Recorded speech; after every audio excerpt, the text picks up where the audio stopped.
How do you increase the likelihood of getting your prospect to sign your proposal? So that way you can make that beautiful monthly reoccurring revenue. In this video, I'm going to cover 2 tools that I think are really, really good to help you get your deals closed, but also, even more importantly, what you have to do in order to get the person to sign and agree to work with you. So my name is Harrison Barron from growth-generators.com. Before I get into today's video, I do have to mention 2 quick things as always. Number 1, there's a masterclass down in the links below. Go check it out. It is worth your time. I promise you that. It is going to help your MSP in ways that you originally didn't know about. Number 2, check out the free Discord. We are past 200 members and growing. It is full of MSPs from anywhere in between the millions of dollar range to I'm just starting out.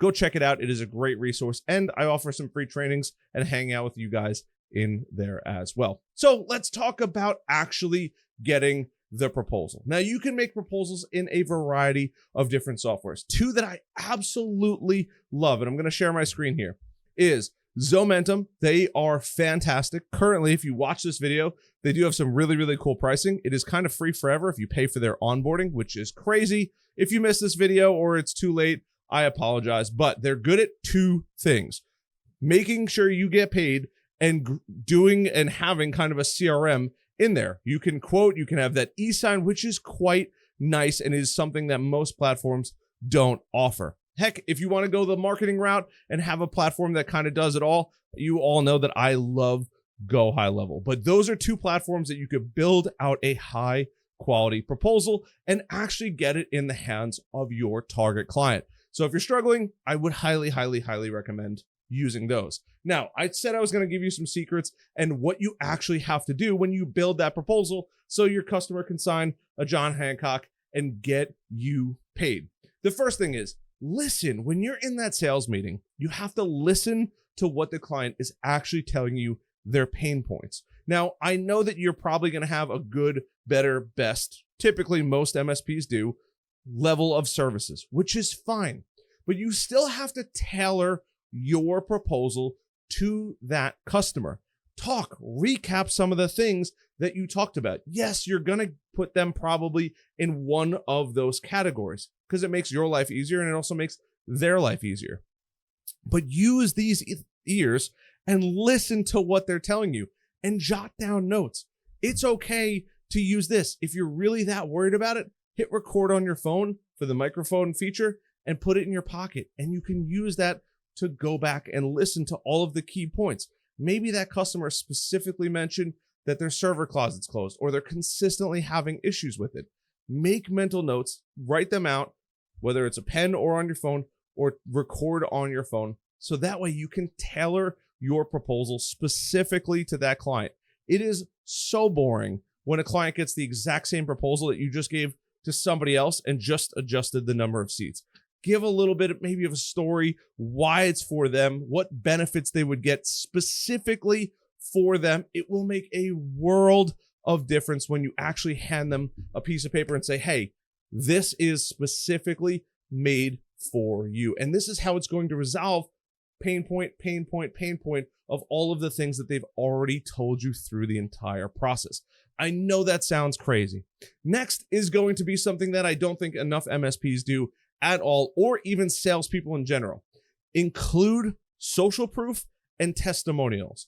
If you don't have testimonials, use social proof of how you've done it. You can kind of leverage a case study if you've ever helped somebody with a computer. It sounds kind of crazy. I promise you it does work. If you have testimonials, lock them in. It is so worth it because customers get to read it, right? They're going to go through page by page by page. And I actually have a prop here, but they're going to go through page by page by page through your proposal. They want to make sure that 1, it includes everything that they talk about, but 2, as they're beginning to read, they're going to say, oh, this person had this thing to say, and they're in the same industry.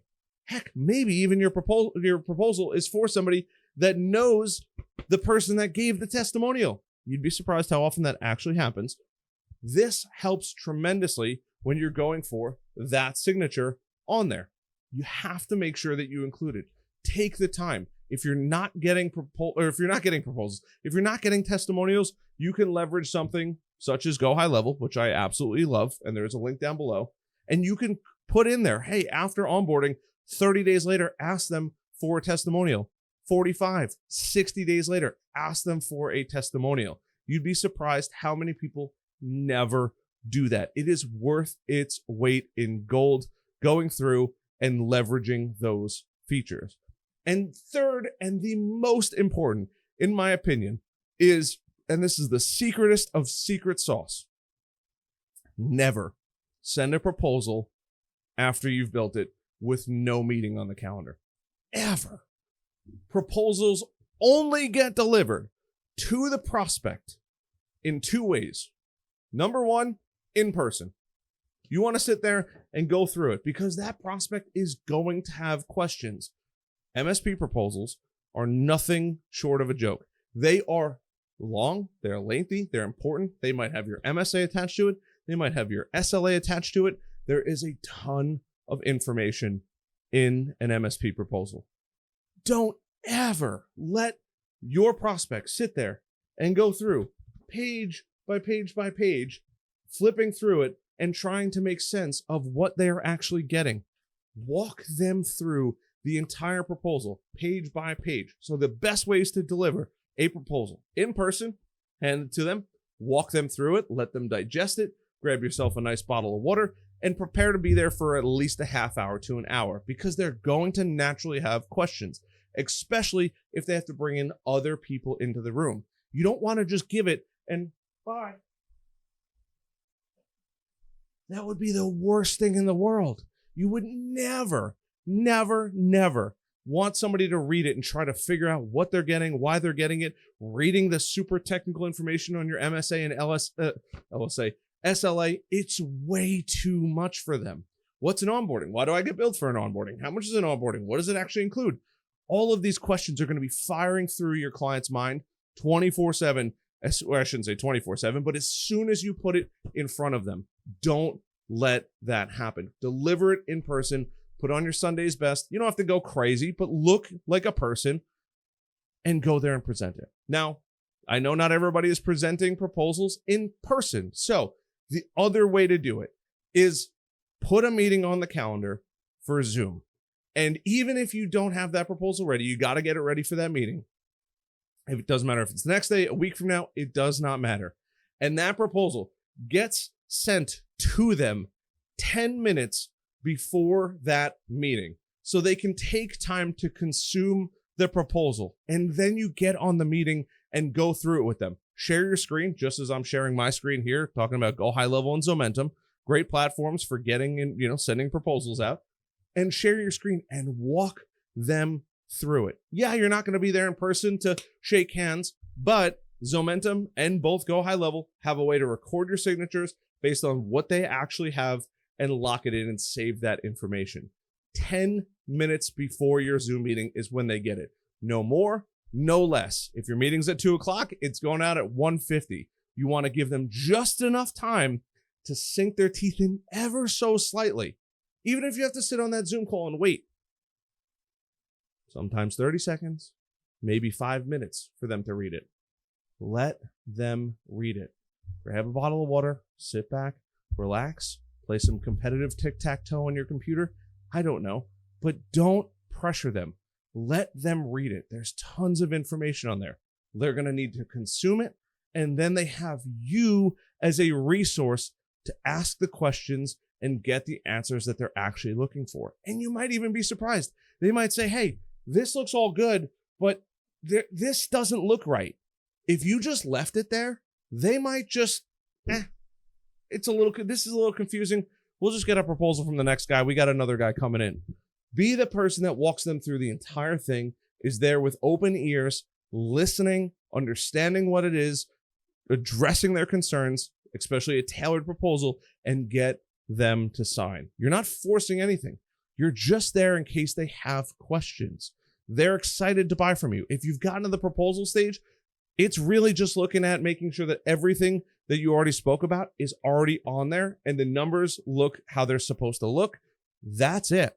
And you're just there to be a sounding board to answer those questions, give them the answers that they want, either 10 minutes before a Zoom meeting or in person. If you're not doing that, I promise you, you're probably watching this video and getting upset with yourself because you're like, I sent out a proposal last week or last month and I never heard back.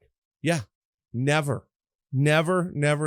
Doesn't matter if you're a coaching client of mine, doesn't matter if you're a website client of mine, it does not matter what you hire growth-generators.com for. You will never get a proposal unaccompanied by a meeting. It is an absolute mandatory. The best closers on the planet do it, and you need to start doing it, because when you do, you'll close more deals at higher profit margins.